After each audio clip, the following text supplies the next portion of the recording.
اب ہمارے اور اپنے لیے اپنے بچوں کے لیے ایک جملہ کہہ دیں. یہ جملہ ویسے تو مشہور ہو جانا چاہیے اب تک، چونکہ 2 3 4 5 سال سے کہہ رہا ہوں کہ دیکھیے علم حاصل کیجئے، اور علم حاصل ہوتا ہے، خریدا نہیں جاتا، لیکن حاصل ہو سکتا ہے. اللہ سبحانہ و تعالیٰ نے جو وسائل بنائے ہیں، جو طریقے بتائے ہیں، وہ وسیلے، وہ طریقے اختیار کیے جائیں تو علم حاصل ہو جاتا ہے. اور ہمیشہ علم حاصل کرنا چاہیے. حضرت نے فرمایا ہے کہ اطلب العلم من المہد الی اللحد، ماں کی آغوش سے لے کے قبر کی آغوش تک علم حاصل کرتے رہو. اس لیے ہم میں سے کوئی بھی یہ نہ سمجھے کہ فارغ التحصیل ہو گیا. جس نقطے کو آپ سمجھیں گے فارغ التحصیل ہو گئے، وہ نقطہ مرگ ہوتا ہے، وہ لمحہ مرگ ہوتا ہے. یعنی آپ نے اپنی روحانی موت اختیار کر لی. ہمیشہ علم حاصل کرتے رہنا چاہیے. اور علم کے حاصل کرنے سے اور محبت کی آغوش میں علم کو پروان چڑھانے سے یہ ہوتا ہے کہ ہمارا اور آپ کا شجر وجودی بار بار ہوتا ہے. پھر اس میں وہ تمام صفتیں پیدا ہوتی ہیں جو باقی صفتیں، صدق، وفا. صدق اور وفا میں بھی رشتہ ہے. تمام اقدار میں ایک خاص قدر ہے جسے کہتے ہیں وفا. یہ وفا کیا ہے؟ علم عرفان میں تو توحید کے تقاضوں کو پورا کرنے کا نام وفا ہے. علم عرفان میں وفا کی بھی یعنی جتنی قدریں ہیں نا، ویلیوز، ان کے یہ الفاظ تو مشترک ہیں لیکن ان کی ڈیفینیشنز بھی الگ الگ ہیں. علم اخلاق میں الگ ہے، علم عرفان میں الگ ہے. علم اخلاق میں الگ ہے، علم عرفان میں الگ ہے. تو وفا کی تعریف جو علم اخلاق میں ہے وہ الگ ہے، لیکن جو علم عرفان میں ہے وہ یہ ہے کہ توحید حق صمدی کے تقاضوں کو پورا کرنا وفا ہے. اسی کو ہم ظاہر ہے کہ شاعری کی زبان میں کہتے ہیں کہ عشق کے تقاضوں کو پورا کرنا وفا ہے. اب چونکہ طاقت ساتھ نہیں دے رہی ہے اس لیے گفتگو کو سمیٹ دیتا ہوں.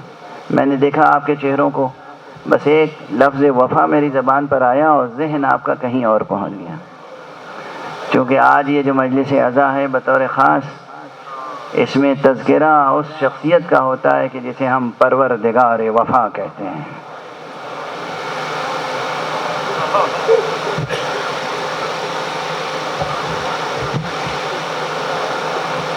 اللہ کے شیر کا شیر، علی ابن ابی طالب کا وہ بیٹا جس کا نام عباس ہے.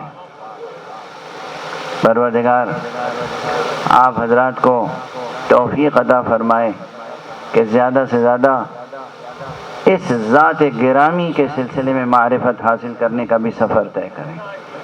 معصومین یعنی چہاردہ معصومین کا درجہ تو بہت بلند ہے، لیکن چہاردہ معصومین کے بعد جو چند شخصیتیں ہیں جن کی معرفت بھی آسان نہیں ہے، ان میں یہ 2 شخصیتیں بہت اہم ہیں. ایک شبیہ رسول حضرت علی اکبر، اور دوسری شخصیت ہے جسے کہنے دیے شبیہ علی، یعنی حضرت ابو الفضل العباس.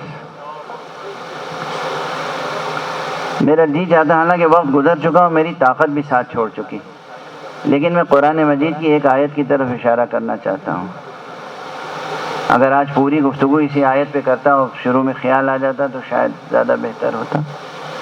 سورہ مبارکہ بقرہ کی غالباً 249 آیت ہے، 249 غالباً، اگر میرا حافظہ غلطی نہیں کر رہا ہے، جہاں طالوت کا تذکرہ ہے. فلما فصل طالوت بالجنود قال ان اللہ مبتلیکم بنہر.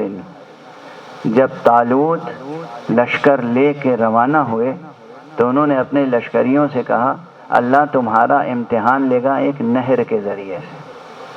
یہ قرآن میں آخر یہ مثالیں پیش کیوں کی جاتی ہیں؟ فمن شرب منہ فلیس منی، تو جو اس نہر سے پانی پی لے گا اس کا مجھ سے کوئی تعلق نہیں ہوگا، وہ ہم میں سے نہیں ہوگا. ومن لم یطعمہ فہو منی، اور جو اس کا ذائقہ بھی نہ چکھے وہ ہوگا مجھ سے، اس کا تعلق ہوگا ہم سے. الا من اغترف غرفۃ بیدہ، سوائے اس کے کہ جو اس دریا سے ایک چلو اٹھا لے. یہ الفاظ قرآن کے ہیں، تاریخ کے نہیں. یہ الفاظ قرآن کے ہیں، تاریخ. قرآن مجید ایسے مناظر پیش کیوں کرتا ہے؟ غور کیا؟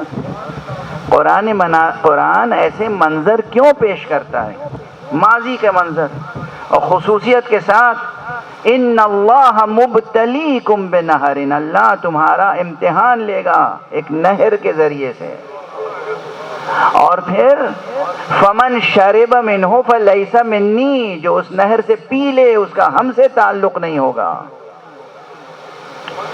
گویا ارباب حق کے ساتھ رہنے کے لیے آتش لازمی ہے، پیاس لازمی ہے، نصاب عشق کا حصہ ہے پیاس. ومن لم یطعمہ، اور جو اس کو چکھے بھی نہیں، فہو منی، وہ مجھ سے ہوگا. جو چکھے بھی نہیں، لذت بھی نہ اس کی محسوس کرے، اس کا تعلق ہم سے ہوگا. الا من اغترف غرفۃ بیدہ. میں تو خدا کی قسم جب بھی قرآن پڑھتا ہوں اور اس آیت پہ پڑھتا ہوں تو بے اختیار آنکھیں اشک بار ہو جاتی ہیں، کیونکہ یہ منظر ہمیں تو کہیں نہیں ملا سوائے کربلا کے.